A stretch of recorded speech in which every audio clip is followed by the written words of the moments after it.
Pasangan ini, untuk bersembunyi dari bom atom, mereka membangun tempat berlindung di bawah tanah. Rumah mereka di tanah meledak tepat setelah mereka berdua masuk. Tampaknya serangan bom nuklir benar-benar terjadi. Untuk menghindari radiasi nuklir, suaminya adalah seorang ilmuwan. Bawa semua orang ke ruang aman di mana dia sudah mengatur waktunya. Setelah 35 tahun, pintu baru bisa dibuka. Tetapi mereka tidak tahu bahwa ledakan itu bukan nuklir, tetapi kecelakaan pesawat. Istrinya sedang hamil. Setelah itu, dia memberi nama anaknya Adam. Jadi seperti ini Adam dilahirkan dan dibesarkan di area terlarang. Ada banyak utilitas di tempat penampungan ini. Selain kebutuhan untuk keperluan sehari-hari yang cukup untuk 35 tahun. Bahkan dilengkapi dengan ekosistem yang menarik. Untuk kegiatan santai mereka bisa memancing, menanam. Sang istri bahkan bisa berbelanja di gudang. Mereka berdoa bersama sebelum makan. Bersama-sama menonton film setelah makan malam. Meskipun mereka tinggal di bawah tanah dan terisolasi dengan dunia luar. Tetapi mereka masih hidup dengan sangat bahagia dan memuaskan. Sang ibu mengajari Adam cara etiket dan menari. Ayah mengajarinya tinju, bahasa asing, dan manajemen keuangan. Bahkan mengajari bocah itu tentang ruang bawah tanah dengan koleksi kartu favoritnya. Dia juga menyerahkan semua sahamnya kepada Adam. Waktu berlalu, di bawah pendidikan orang tua, Adam sekarang telah menjadi pria dewasa. Pintu tempat penampungan juga akan dibuka. Tepat di hari ulang tahunnya yang ke-35.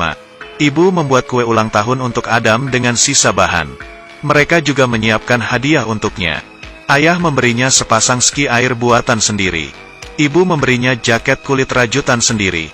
Adam menutup matanya dan mengucapkan doa untuk ulang tahunnya. Dia berharap bisa menemukan seorang istri. Hari untuk membuka pintu penampungan akhirnya tiba. Mereka semua sangat gembira, menunggu momen untuk melihat matahari lagi. Setelah membuka pintu, Bapak keluar untuk mengecek dulu. Dia memakai baju terusan pelindung untuk pergi keluar dan menyelidiki. Seperti inilah rumahnya. Itu telah berubah menjadi bar yang dihancurkan untuk waktu yang lama. Melihat ayah berjalan keluar dari tanah dalam kabut. Pemilik bar mengira dia adalah dewa yang turun ke bumi. Dia pingsan. Setelah 35 tahun, lingkungan mewah sebelumnya telah menjadi bobrok sekarang. Ayah membersihkan beberapa sampah di jalan. Kemudian dia dikejutkan oleh seorang gay yang mengenakan pakaian wanita. Dia segera lari kembali ke tempat penampungan. Memberitahu istri dan Adam tentang situasi mengerikan di luar. Dan menyuruh mereka untuk tidak keluar. Tapi sang ibu sudah muak dengan kehidupan seperti ini. Dia ingin melihat gunung dan danau di luar. Keduanya terus bertengkar. Ayah tiba-tiba mengalami serangan jantung. Jadi ibu memutuskan untuk melepaskan Adam. Untuk membeli obat-obatan dan persediaan yang cukup untuk 20 tahun ke depan. Adam segera mengemasi barang-barangnya. Dia mengambil koleksi kartu bisbol dan sahamnya dari ayahnya. Meninggalkan tempat penampungan ini di mana saya tinggal selama 35 tahun. Melihat langit biru, Adam sangat bersemangat. Dia menyapa siapapun yang lewat. Dia pergi ke kota dengan bus. Datang ke toko koleksi. Dia ingin menjual koleksi kartu dasar yang diberikan ayah kepadanya dengan imbalan sejumlah uang untuk dibelanjakan. Bos melihat koleksi kartu bisbol White Owl yang lama. Dia langsung tertegun. Karena koleksi kartu baseball retro ini sangat berharga untuk saat ini. Tetapi bos merasakannya. Adam sepertinya tidak tahu tentang nilainya. Jadi dia menyarankan untuk membayar seluruh kotak seharga $500. Adam mengira dia telah membuat kesepakatan yang bagus. Tapi berkat Eve, pramuniaga berdiri di dekatnya. Katanya satu kartu di kotak ini bernilai $6.000. Intervensi Eve membuat bosnya marah. Jadi dia segera memecatnya. Adam jatuh cinta pada gadis yang baik dan antusias ini pada pandangan pertama. Dan ingin lebih banyak berbicara dengannya. Dia meminta Eve untuk mengantarnya ke hotel. Sebagai imbalan, dia akan membayarnya kartu bisbol. Tapi keesokan harinya, ia datang ke hotel dan memberinya kembali kartu bisbol. Aku tidak bisa menerima ini untuk mengantarmu pulang. Saya berharap saya bisa, tetapi saya tidak bisa. Jadi sini, ambil kembali. Tapi Adam tidak mau menyerah pada Hawa. Dia mengusulkan untuk mempekerjakan Eve untuk membantunya menjual kartu. Lalu gunakan uang itu untuk membeli kebutuhan sehari-hari. Menghadapi godaan gaji tinggi yang ditawarkan oleh Adam, Eve setuju. Mereka mulai berbelanja di gudang. Eve tidak ada ide, mengapa Adam membeli begitu banyak barang. Di matanya, Adam adalah anak laki-laki besar yang aneh. Setelah membeli semua persediaan, Adam meminta Hawa membantunya menemukan istri.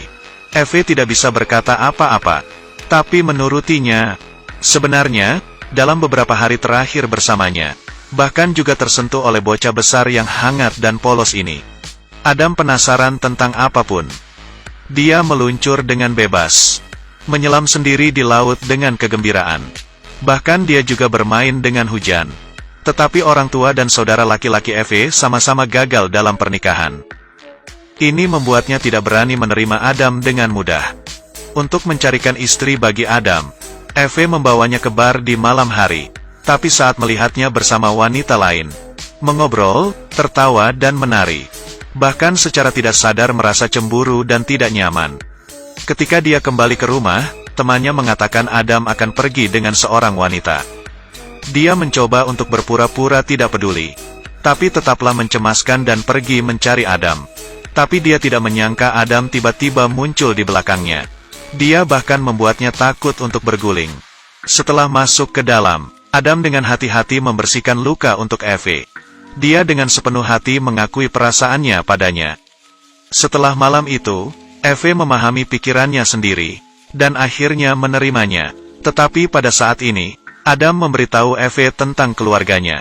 Ketika bom atom meledak di Los Angeles pada tahun 1962, orang tua saya pergi ke tempat penampungan bawah tanah. Itu juga tempat saya lahir. Saya ingin membawamu ke sana. Pergi ke tempat penampungan bawah tanah. Setelah mendengar apa yang dikatakan Adam, hanya memiliki satu pikiran. Dia sudah gila. Jadi dia cepat dan mengucapkan selamat tinggal pada Adam. Keesokan harinya, Adam dan temannya pergi. Menemukan pintu masuk rumahnya secara tidak sengaja. Dia pergi ke rumah Eve dengan senang hati. Ingin memberitahunya tentang kabar baik ini. Tapi Evan telah membawa psikiater. Mereka ingin membawa Adam untuk pemeriksaan. Adam lari dari mereka. Sebelum pergi, dia juga memberikan semua kartu bisbol yang tersisa kepada Eve. Adam akhirnya kembali ke rumah, bertemu dengan orang tuanya, dan dengan bantuan penjaga bar di atas, mengumpulkan orang untuk membantunya membawa persediaan yang dibeli dari gudang. Dan teman Eve juga ditemukan.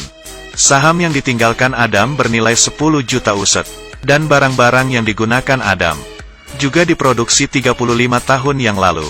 Mereka mulai percaya, apa yang dikatakan Adam mungkin benar. Jadi mereka memutuskan untuk menemukan Adam. Tapi ini seperti menemukan jarum di tumpukan jerami. Keduanya tidak mendapat apa-apa dan merasa frustrasi. Eve dengan putus asa melihat orang-orang berjalan. Dia tidak tahu apakah dia bisa bertemu Adam lagi di masa depan. Dia merasa sangat sedih. Pada saat ini, Adam muncul di seberang jalan. Dia segera keluar dari mobil, memeluk dan menciumnya erat. Begitu saja, Adam membawa Eve ke tempat penampungan bawah tanah. Ibu menyambut Eve dengan hangat. Ayah, di sisi lain, diam-diam mengajari Adam beberapa pengetahuan yang diperlukan, agar orang tua lebih beradaptasi dengan kehidupan luar. Adam menukar beberapa saham dan kartu bisbol dengan uang, mulai berinvestasi di berbagai industri, dan membangun rumah besar di pinggiran. Sampai semuanya beres, dia membawa orang tuanya dari ruang bawah tanah ke rumah besar di pinggiran kota. Adam ingin memberi mereka waktu untuk beradaptasi dengan dunia luar. Dan sejujurnya tidak ada serangan bom nuklir sama sekali. Ibu senang melihat langit lagi. Sebagai seorang ilmuwan, ayah masih skeptis tentang segala hal di luar. Saat ibu sibuk dengan masakannya, dia diam-diam mengukur ukuran halaman, merencanakan area untuk tempat penampungan berikutnya.